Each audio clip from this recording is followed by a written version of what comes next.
Bloomberg Audio Studios. Podcasts, radio, news. This is the Bloomberg Daybreak Europe podcast, available every morning on Apple, Spotify or wherever you listen. It's Tuesday the 11th of February in London. I'm Stephen Carroll. Coming up today, Donald Trump warns the rate of tariffs on steel and aluminium imports to the US may go higher. No thanks. Sam Altman rejects an Elon Musk-led bid to buy OpenAI. Plus, days after the US president spoke of a Gaza Riviera, there are fresh doubts over the current ceasefire. Let's start with a roundup of our top stories. President Trump is following through on his pledge to place a 25% tariff on all US steel and aluminium imports. The broad tariffs will include the top suppliers of the metal, including Mexico and Canada, and will go into effect in early March. Speaking from the Oval Office, Trump insisted the move would help boost domestic production and bring more jobs to the United States. Protecting our steel and aluminum industries is a must, and today I'm simplifying our tariffs on steel and aluminum so that everyone can understand exactly what it means.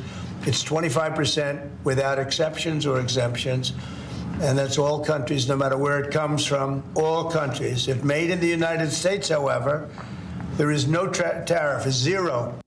Trump's move comes on top of new 10% tariffs on goods from China and 25% levies on Canada and Mexico that are currently paused for 1 month. The administration says the new levies will crack down on efforts to circumvent existing duties by the likes of Russia and China. Despite Trump's clear insistence that there would be zero exemptions, the US president says he will give consideration to an Australian carve-out. Those comments were also echoed by the country's Prime Minister Anthony Albanese after a call between the two men. I presented Australia's case for an exemption, and we agreed on wording to say publicly, which is that the US President agreed that an exemption was under consideration in the interests of both of our countries. Anthony Albanese has been under intense political pressure to secure tariff exemptions for the country's steel and aluminium exports to the United States.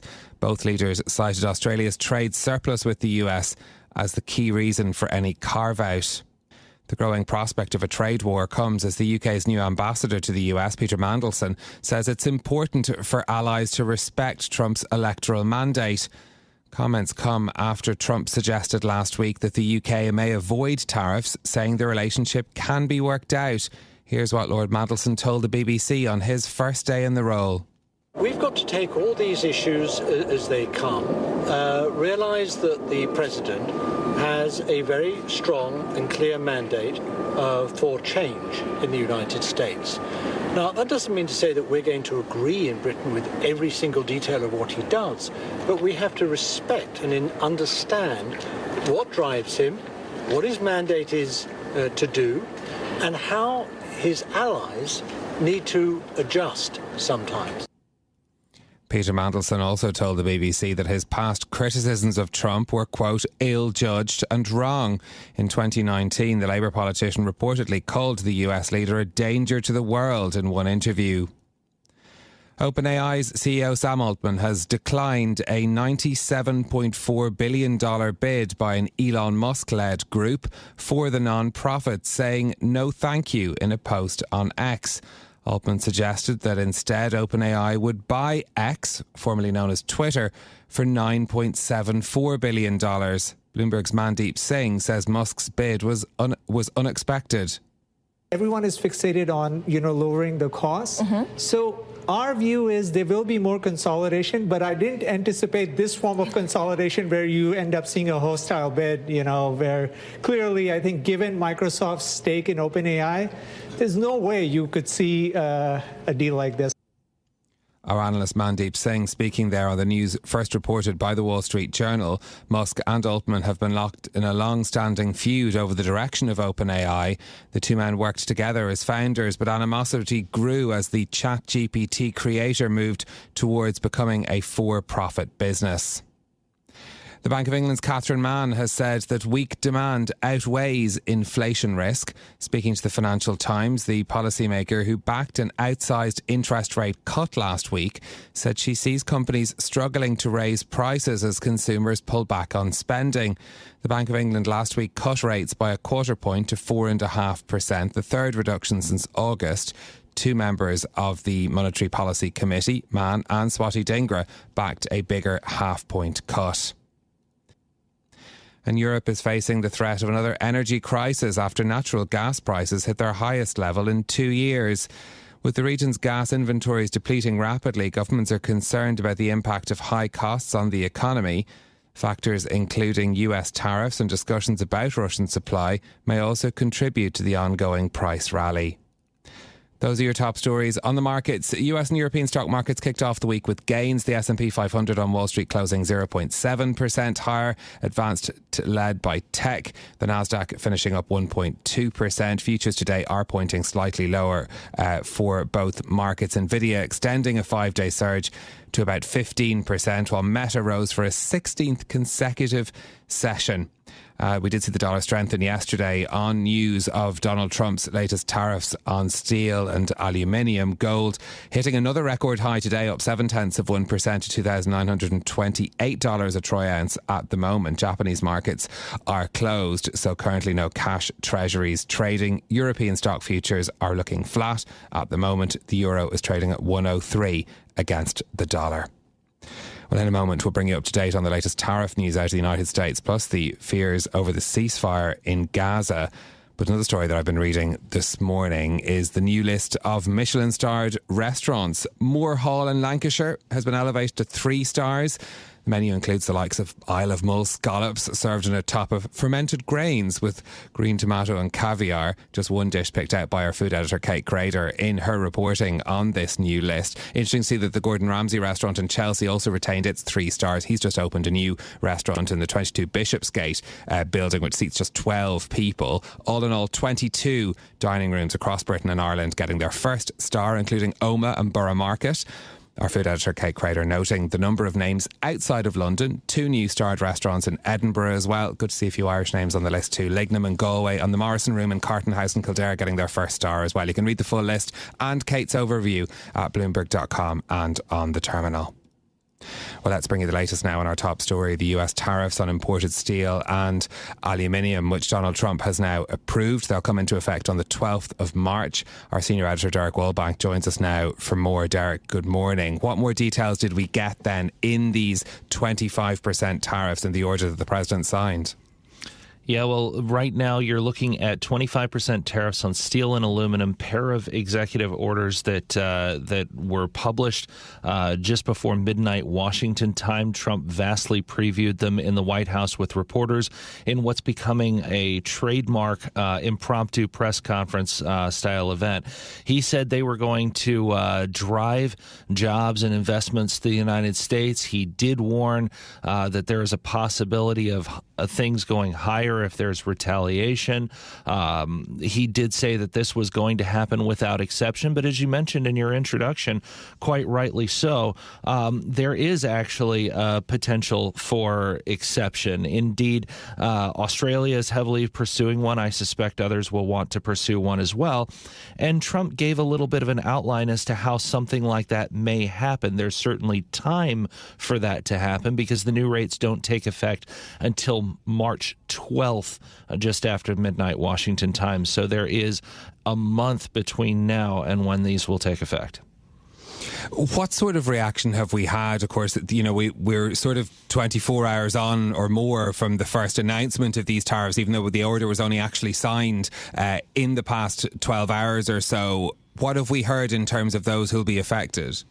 Well, it's a sort of muted reaction, I think, across markets right now, which is really interesting. It suggests both that some of this has been priced in, as well as the idea that maybe there are outlets that may be available, some off ramps, so to speak.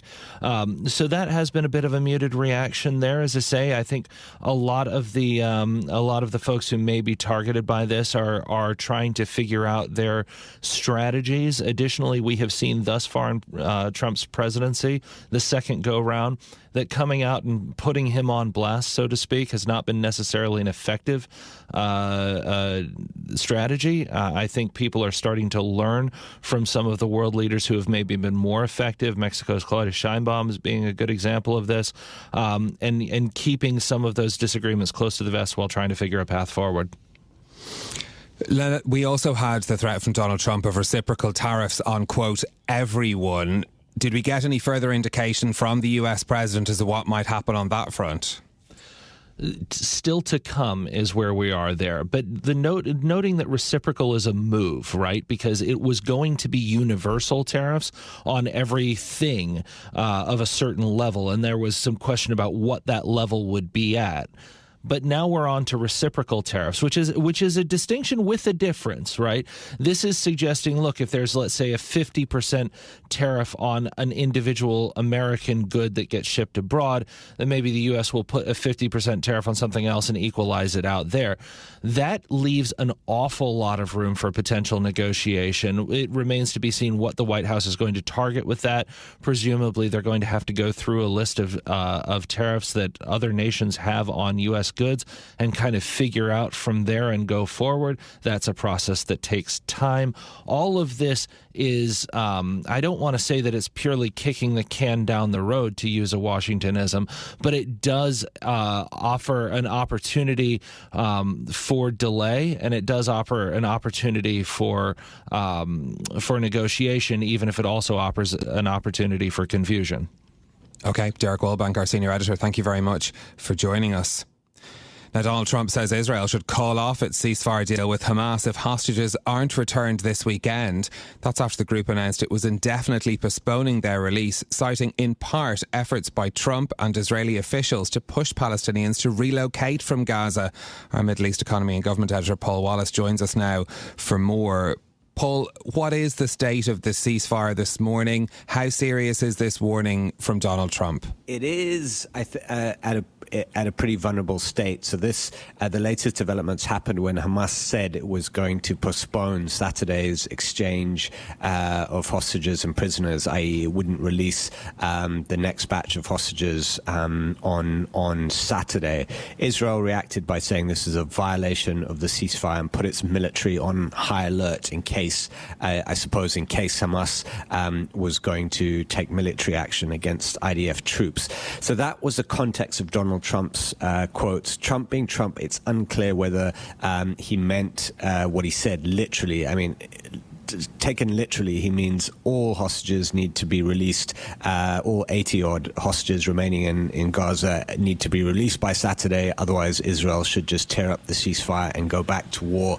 I don't think anyone in the Israeli government is thinking that comment is sort of a chance to change the terms of the ceasefire and try to literally get all the remaining hostages out by Saturday. I don't think that's the case. Trump was maybe suggesting that if Hamas did delay this next exchange on Saturday, then Israel should go back to war, which is something pretty different. But either way, it shows the strains that this ceasefire agreement is under. This phase of the truce is 6 weeks. It ends in early March. We still have about 17 hostages to be released from Gaza under this phase of the deal, and probably around another 1,000 or so Palestinians from Israeli jails. But the wider context is that there are plenty of people within Israel that want the country to go back to conflict with Hamas because they believe that the country's future is dependent on wiping out the Iran-backed group, and that's something that's clearly not been done so far, even though it has been severely weakened after 16 months of war. So we are at a fragile state as far as the ceasefire is concerned, that's for sure. Paul, Donald Trump also said that he'd consider cutting off foreign aid to Jordan and Egypt if they didn't agree with his plan to take Palestinians, refugees from the Gaza Strip. The King of Jordan meeting the US president today. What message will he be bringing?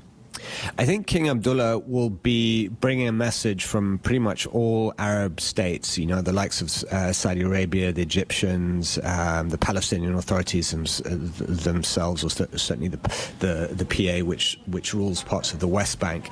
And he will be trying to push back against Trump. I think he'll want to avoid an open sort of confrontation with Trump. I don't think he sees that in Jordan's interests or in Arab states' interests, but he'll emphasize the dangers as far as he's concerned and as far as the Arab world is concerned of this plan happening. For a start, they'll see it as forced displacement of Palestinians from Gaza, effectively ending any hopes of a two-state solution.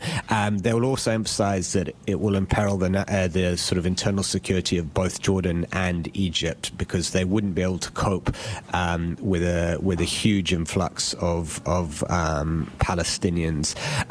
You mentioned Donald Trump threatening to cut off aid there. Between them, Egypt and Jordan get about $3 billion a year. That's certainly not nothing, but it's not a huge amount. I mean, to put it into context, the UAE alone invested about $35 billion in the UAE, in Egypt last year. The IMF has an $8 billion program with Egypt. So Egypt could probably cope without, $1.5 billion a year from the US, and Jordan gets around the same amount, and it might be slightly more painful for Jordan, but Trump doesn't have total leverage over them, and there will certainly be people within his administration that realize that anything that destabilizes Jordan and Egypt is probably not going to be in the US interests. What is the alternative plan for Gaza that would be supported by the neighbors, by its neighbors in the Middle East? So this is a good question, and it's possible that King Abdullah of Jordan will be going to Trump with a proposal, and some of Trump's aides have been saying, look, the Arab governments need not just to criticize Trump's proposal, but to come up with an alternative. What they're saying broadly is that Palestinians must be allowed to stay in Gaza, that the territory can be rebuilt with them staying there. It needs obviously a huge amount of money. We're talking tens of billions of dollars, and even in a best case scenario, it would take years and years for Gaza to get to anything like a normal state in terms of its infrastructure. But that's broadly what the Arab states are saying. They're saying, don't force any Palestinians out. We can rebuild the territory with them there.